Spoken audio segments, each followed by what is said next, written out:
പ്രിയമുള്ളവരെ, ഏവർക്കും എൻ്റെ ചാനലിലേക്ക് സ്വാഗതം.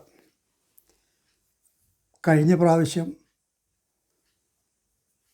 മന്ത്രബീജങ്ങളെക്കുറിച്ചാണ് സംസാരിച്ചത്. അതിൻ്റെ തുടർച്ച എന്നോണാണ് ഇന്നത്തെ എപ്പിസോഡ്. മന്ത്രങ്ങളിൽ വച്ച് ഏറ്റവും ശ്രേഷ്ഠവും ലഘുവും ലളിതവുമായിട്ടുള്ള ഒന്നാണ് ഗായത്രി മന്ത്രം. ഏറ്റവും കൂടുതൽ ജനഹൃദയങ്ങളിലേക്ക് കടന്നു ചെന്നിട്ടുള്ള മന്ത്രവും ഗായത്രി തന്നെ. അതിൽ നിന്നും അതിൻ്റെ മഹത്വത്തെക്കുറിച്ച് ഊഹിക്കാവുന്നതേ ഉള്ളൂ. ഇതും വേദത്തിലെ ഒരു ഉപനിഷത്താണ്. വിശ്വാമിത്ര മഹർഷിയാണ് ഇതിൻ്റെ പൊരുൾ കണ്ടെത്തി അതിൽ നിന്നും മടർത്തിയെടുത്ത് വ്യാഖ്യാനം നൽകി ജനകീയമാക്കിയത്. ഗായന്തം ത്രായതേ എന്നാണ് ഗായത്രിയുടെ വാക്യാർത്ഥം.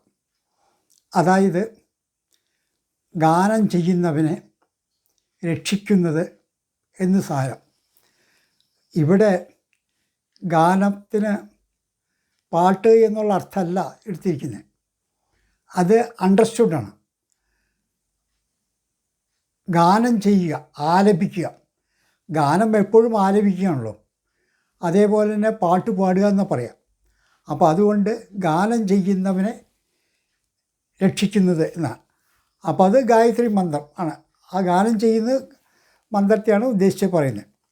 മന്ത്രം ഇതാണ്: ഓം ഭൂർഭുവസ്വഃ തത്സവിതുർവരേണ്യം ഭർഗോ ദേവസ്യ ധീമഹി ധിയോ യോ ന പ്രചോദയാത്.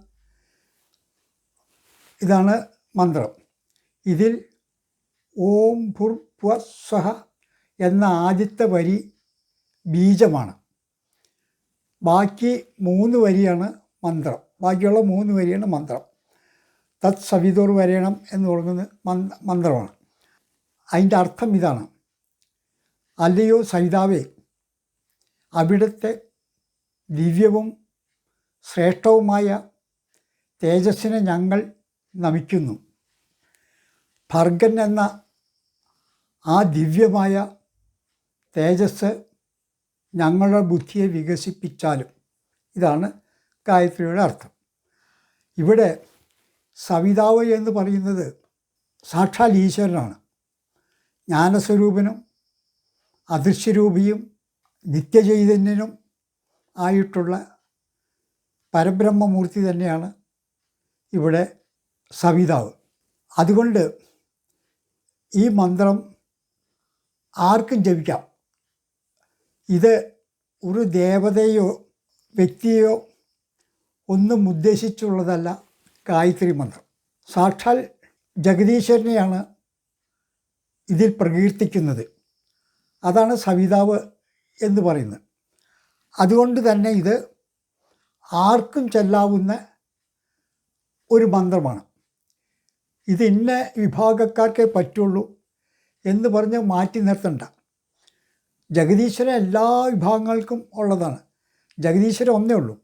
ആ ജഗദീശ്വരനെയാണ് ഗായത്രിയിൽ പ്രകീർത്തിക്കുന്നത്. പിന്നെ ഈ മന്ത്രത്തിന് വേറൊരു പ്രത്യേകതയുണ്ട്. ഇതിനകത്ത് നില തുടിക്കുന്നത് അക്ഷരങ്ങളുടെ പവറാണ്. 24 വ്യഞ്ജനാക്ഷരങ്ങളാണ് ഈ ഗായത്രിയിൽ ഉൾക്കൊണ്ടിരിക്കുന്നത്. ആ 24 അക്ഷരവും നല്ല പോസിറ്റീവ് എനർജി പ്രദാനം ചെയ്യുന്ന അക്ഷരങ്ങളാണ്. അപ്പോൾ അതുകൊണ്ട് ഇതാർക്കും ജപിക്കാവുന്ന ഒരു മന്ത്രമാണ്. ആ അക്ഷരങ്ങൾ നമ്മുടെ മനസ്സിൽ നിന്ന് മുളപൊട്ടി നമ്മളിലേക്ക് പ്രാണോർജം വികസിപ്പിച്ചെടുക്കുകയാണ്. ഇനി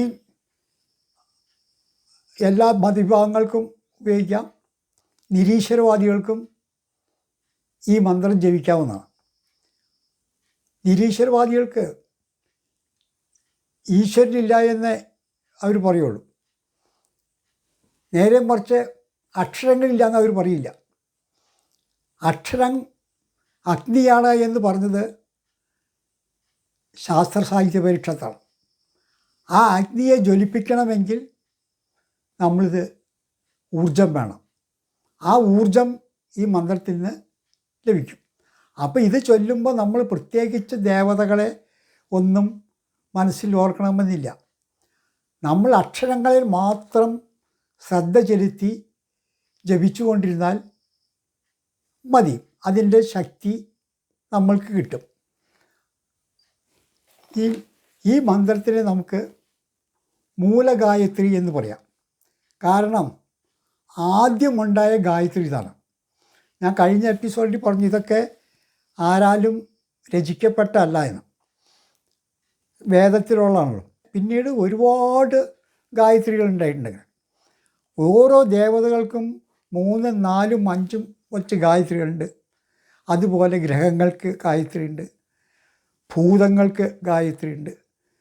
അങ്ങനെ എല്ലാത്തിനും ഗായത്രി ഉണ്ട്.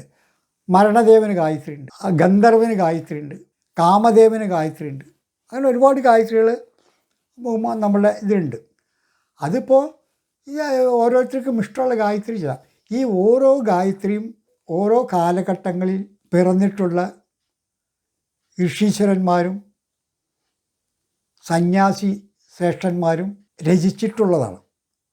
അവർ ഓരോ ഉദ്ദേശത്തിന് വേണ്ടി ജനങ്ങൾക്ക് ഗായത്രി ചെല്ലാം എന്നും പറഞ്ഞിട്ട് ആ ദേവതയോടെയോ ഗ്രഹത്തെയോ മനസ്സിൽ ധ്യാനിച്ചുകൊണ്ട് മനസ്സിലിട്ടുകൊണ്ട് ഈ ഗായത്രി ജപിച്ചാൽ ആ ഊർജം, പ്രാണോർജം നമ്മളുടെ മനസ്സിൽ കടന്ന് വികസിപ്പിക്കും. അതാണ് പറഞ്ഞത്. അപ്പോൾ അതിൽ 2-3 ഗായത്രി ഞാനിവിടെ പറയാം. എല്ലാം പറഞ്ഞു പോകണമെങ്കിൽ അങ്ങനെ കുറേ ഉണ്ടാവും.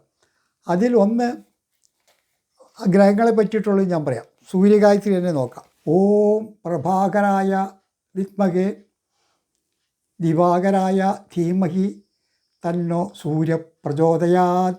അതാണ്. ഇതുപോലെ സൂര്യനെ പറ്റിയിട്ട് ഇനി വേറെയും ഗായത്രികളുണ്ട്. അത് ഇഷ്ടമുള്ളത് ഓരോരുത്തർക്കും തിരഞ്ഞെടുക്കാവുന്നതാണ്. ഇനി വേറൊന്ന് ഗണപതിയെ പറ്റിയിട്ടുള്ള ഗായത്രി നോക്കാം. ഓം തത്പുരുഷായ വിദ്മഹേ വക്രതുണ്ടായ ധീമഹി തന്നോ ദന്തി പ്രചോദയാത്. അത് വിഘ്നേശ്വരൻ്റെ വിഘ്നങ്ങൾ തീർക്കാനായിട്ടുള്ള ഗായത്രിയാണ്. അതേപോലെ തന്നെ വാഗീശ്വരൈ വിദ്മഹേ സരസ്വതി ധീമഹി തന്നോ വാഗീശ്വരി പ്രചോദയാത്. ഇത് സരസ്വതി ഗായത്രിയാണ്. ഇത് വിദ്യാവിജയത്തിന് വേണ്ടിയിട്ട് കുട്ടികൾക്ക് ജപിക്കാവുന്ന ഏറ്റവും നല്ല ഗായത്രിയാണ് വാഗ്ദേവതയുടെ. അതിങ്ങനെ ജപിച്ചുകൊണ്ടിരുന്നാൽ നമ്മളുടെ മനസ്സിൽ വിദ്യയുടേതായ ഊർജം പൊങ്ങിക്കൊണ്ടിരിക്കും. അതാണ്. പിന്നെ ഐശ്വര്യത്തിന് വേണ്ടിയിട്ടുണ്ട്. ഓ മഹാലക്ഷ്മിയായി വിദ്മഹേ വിഷ്ണുപ്രിയായ ധീമഹി തന്നോ ലക്ഷ്മി പ്രചോദയാത്. അത് ഐശ്വര്യദേവതയ്ക്ക് വേണ്ടിയിട്ടാണ്. പിന്നെ കൃഷ്ണനെ പറ്റിയിട്ടുണ്ട്. ഇന്നിപ്പോൾ കൃഷ്ണനെയാണല്ലോ ഏറ്റവും കൂടുതൽ ആൾക്കാർ ആരാധിക്കുന്നത്. അപ്പോൾ കൃഷ്ണനെ പറ്റിയിട്ടുണ്ട്. അത് ഓം ദേവകി നന്ദനായ വിദ്മഹേ ഗോപീജനവല്ലഭായ ധീമഹി തന്നോ കൃഷ്ണ പ്രചോദയാത്. ഇതൊക്കെ ദേവതകളെ പറ്റിയിട്ടാണ് ഞാൻ പറഞ്ഞു. അങ്ങനെ ഒരുപാട് ശിവനെ പറ്റിയിട്ടുണ്ട്, സുബ്രഹ്മണ്യനെ പറ്റിയിട്ടുണ്ട്, ദുർഗാദേവിയെ പറ്റിയിട്ടുണ്ട്, കാളിയെ പറ്റിയിട്ടുണ്ട്, ഹനുമാനെ പറ്റിയിട്ടുണ്ട്. അങ്ങനെ മിക്കവാറും എല്ലാ ദേവതകളെയും പറ്റി ധാരാളം ഗായത്രികളുണ്ട്. അത് ഓരോരുത്തർക്കും ഇഷ്ടമുള്ളത് തിരഞ്ഞെടുക്കാൻ ഗ്രന്ഥങ്ങളിൽ കിട്ടും. അത് നമ്മൾ പരിശോധിച്ചാൽ പല ഗ്രന്ഥങ്ങളിലും അല്ലെങ്കിൽ ചില പ്രഭാഷണങ്ങളിൽ കിട്ടും. അങ്ങനെയൊക്കെ നമുക്കത് കിട്ടാവുന്ന. പിന്നെ ഞാൻ ആർക്കെങ്കിലും ഇത് വേണമെങ്കിൽ എന്നോട് ചോദിച്ചാൽ ഞാൻ എൻ്റെ കമൻറ്റ് ബോക്സിൽ ഇട്ടാൽ ഞാനത് വൃത്തിയായിട്ട് ടൈപ്പ് ചെയ്ത് കമൻറ്റ് ബോക്സിൽ കൊടുക്കാം. ഫോൺ വിളിച്ച് പറയുമ്പോൾ ചിലപ്പോൾ കൃത്യസമയത്ത് ഞാൻ എടുത്തു എന്ന് വരില്ല, നമുക്ക് സംസാരിക്കാൻ പറ്റുന്നില്ല. ഇതാകുമ്പോൾ നേരിട്ട് ഞാൻ കമൻറ്റ് ബോക്സിൽ ഇട്ടാൽ മതി, ഞാൻ ഇടയ്ക്ക് നോക്കുമ്പോൾ അത് ചെയ്യാം. പിന്നെ ഭൂതങ്ങളെ പറ്റിയിട്ട്, ഭൂതങ്ങൾ എന്ന് പറഞ്ഞാൽ പഞ്ചഭൂതങ്ങൾ, അതിനെ പറ്റിയിട്ട് ഓരോ ഇതിനും അഗ്നിക്കുണ്ട്, ജലത്തിനുണ്ട്, വായുവിനുണ്ട്. അങ്ങനെ ഓരോന്നിനും പ്രത്യേകം ഗായത്രികളുണ്ട്. അത് എല്ലാം ഞാനിവിടെ പറയുന്നില്ല. ഓം മഹാജ്വാലായൈ വിദ്മഹേ അഗ്നിദേവായ ധീമഹി തന്നോ അഗ്നി പ്രചോദയാത്. ഇത് അഗ്നിയെ പറ്റിയിട്ടുള്ള ഗായത്രിയാണ്. അതുപോലെ തന്നെ വരുണിനെ പറ്റി വേറെ ഉണ്ട്. അഗ്നിയെ പറ്റിയിട്ട് ഇനി വേറെ ഒരുപാട് ഗായത്രികളുണ്ട് കേട്ടോ. ഇതുപോലെ ആയിരിക്കില്ല, അല്ലെങ്കിൽ ഇതല്ല ശരി വേറെ എന്നാ പറയണ്ടേ, അങ്ങനെ ഒരുപാട് ഗായത്രികളുണ്ട്. പിന്നെ യമനെ പറ്റിയിട്ടുള്ള ഗായത്രി ഉണ്ട്. അത് ഞാനിവിടെ പറയുന്നില്ല, കാരണം അതാരും ചെല്ലേണ്ട കാര്യമില്ല. അങ്ങനെ ചൊല്ലിക്കൊണ്ടിരുന്നാൽ ചിലപ്പോൾ നമുക്ക് അപകടമായിരിക്കും വരാൻ പോകും. അതെങ്ങനെയുള്ളവർക്കെന്ന് പറഞ്ഞാൽ, ഇപ്പം മെഴ്സി കില്ലിങ്ങൊക്കെ പറഞ്ഞിട്ടുണ്ടല്ലോ, അതുപോലെ ഇങ്ങനെ പ്രായങ്ങളായി ജീവിതത്തിൽ നരകിച്ച് ഇങ്ങനെ കിടക്കാണ്. അവശത അനുഭവിച്ച് എഴുന്നേൽക്കാനും ഒന്നിനും വയ്യാണ്ട് ഇങ്ങനെ കിടക്കുമ്പോൾ ജീവിതത്തോട് തന്നെ വെറുപ്പ് തോന്നി വേഗം ഇവിടുന്ന് പോയി കിട്ടിയാൽ മതി എന്നുള്ള മനസ്സോടെ ഇങ്ങനെ ഇരിക്കുന്ന ആൾക്കാർക്ക് വേണ്ടിയിട്ടുള്ള ഗായത്രിയാണത്.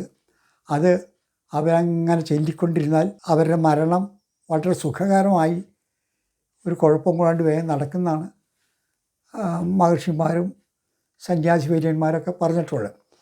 അത് ഇനിയിപ്പോൾ അങ്ങനെ കിടക്കാണ്ട് അവർക്ക് സംസാരിക്കാനൊന്നും പറ്റിയിട്ടില്ലെങ്കിൽ അവരുടെ കയ്യിലിങ്ങനെ പിടിച്ചിട്ട് ഇത് ചെല്ലുക. അതുപോലെ വേറെ നവദമ്പതികൾക്ക് വേണ്ടിയിട്ട് നല്ല ഒരു ഉഗ്രൻ ഗായത്രി ഉണ്ട്. അവരുടെ ജീവിതം മതിച്ചുല്ലസിച്ച് ആസ്വദിച്ച് മുന്നോട്ട് പോകാൻ വേണ്ടിയിട്ടുള്ള ഒരു ഗായത്രി മന്ത്രമാണ്.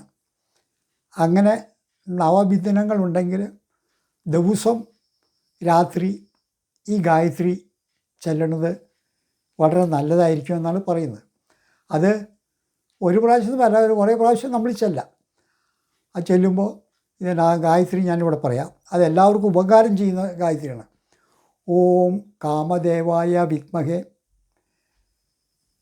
പുഷ്പബാണായ ധീമഹി തന്നോ കാമ പ്രചോദയാത്. ഇതാണ് ആ ഗായത്രി. ഇതിങ്ങനെ ചൊല്ലിക്കഴിഞ്ഞാൽ അത് ബെഡിലിരുന്നിട്ട് ചെല്ലാം, കടന്നിട്ട് ചെല്ലാം, ഒക്കെ ചെല്ലാം. ഇത് ചൊല്ലിയാൽ നമുക്ക് കാമദേവനെയും രതീദേവിയെയും പോലെ മതിച്ചുല്ലസിച്ച് ജീവിക്കാൻ പറ്റുമെന്നാണ് പറയുന്നത്. അനുഭവസ്ഥരും പറയുന്നുണ്ട്. മൂലഗായത്രി ചൊല്ലിയിട്ട് വേണം നമ്മൾ മറ്റുള്ള ഗായത്രി ചെല്ലാൻ. മറ്റുള്ളത് ഓരോന്നും ഓരോ കാര്യമാണ്. ഇപ്പോൾ ലക്ഷ്മി ഗായത്രി ഞാൻ പറഞ്ഞു, അത് നമ്മുടെ ഐശ്വര്യത്തിന് വേണ്ടിയിട്ട്. സരസ്വതി ഗായത്രി പറഞ്ഞു വിദ്യാവിജയത്തിന് വേണ്ടി. ഈ മൂലഗായത്രി അതല്ല, നമ്മുടെ ബുദ്ധിയെ വികസിക്കാൻ പറഞ്ഞ് നമ്മൾ പരമപുരുഷനോട് നമ്മൾ പ്രാർത്ഥിക്കുന്ന ഒരു ഗായത്രിയാണ്. ബുദ്ധി വികസിച്ചാൽ ഇതെല്ലാം നമുക്ക് മനസ്സിൽ ഉൾക്കൊള്ളാനും വേണ്ട വിധത്തിൽ നമുക്ക് മുന്നേറാനും സാധിക്കുള്ളൂ. അപ്പോൾ ഏത് ഗായത്രി നിങ്ങൾ ഗായത്രി ചെല്ലാനും കൊള്ളാം, ലക്ഷ്മി ഗായത്രി ചെല്ലാനും കൊള്ളാം, ഏത് ഗായത്രി ചെല്ലാലും ആദ്യം ഈ മൂലഗായത്രിയായ ഓം ഭൂർഭുവസ്വഹ തത്സവിതുർവരേണ്യം ഭർഗോ ദേവസ്യ ധീമഹി ധിയോ യോ ന പ്രചോദയാത് അതൊരു 3 വട്ടമെങ്കിലും ചെല്ലാം. ഇന്നിപ്പോൾ തൽക്കാലം ഇത്രേ പറയാൻ ഉദ്ദേശിക്കുന്നുള്ളൂ. ഇനി ഇതിനെ തുടർന്ന് ഓരോ എപ്പിസോഡും കൂടി ഞാൻ ഇടാൻ ആഗ്രഹിക്കുന്നുണ്ട്. അത് നിങ്ങൾക്ക് ഭൗതിക ജീവിതം നയിക്കുന്ന എല്ലാവർക്കും ഗുണപരമായിട്ടുള്ളതാണ്. ഈ ബീജമന്ത്രങ്ങൾ എന്ന് പറഞ്ഞപ്പോൾ അവിടെ ചെല്ലുമ്പോൾ മന്ത്രം ചെല്ലണ കാണാം. ഹ്രീം ഹ്രൂം ക്രീം ക്ലീം എന്നൊക്കെ പറഞ്ഞ് ചെല്ലണം. എന്താണ് ഇതിൻ്റെ അർത്ഥം എന്ന് ഒരുവിധം ആൾക്കാർക്കൊന്നും അറിയില്ല. അപ്പോൾ അതിൻ്റെ അർത്ഥമാണ് പറഞ്ഞത്. ഇനി നോക്കുകയാണെങ്കിൽ ഒരുപാടുണ്ടത് അർത്ഥങ്ങൾ ഉണ്ട്. അപ്പോൾ ഓരോന്നിനും ഓരോ അർത്ഥങ്ങളുണ്ട്. അത് മനസ്സിലാക്കി തരാൻ വേണ്ടിയിട്ടാണ്. അതേപോലെ തന്നെ ഈ ഗായത്രി ഏതൊക്കെ ഉണ്ട് എന്ന് പറയാനുണ്ട്. അപ്പോൾ പലരും തെറ്റിദ്ധരിച്ചിരിക്കുന്നത് ഈ മൂലഗായത്രിയെ സൂര്യഗായത്രി എന്ന് തെറ്റിദ്ധരിച്ചിട്ടുണ്ട്.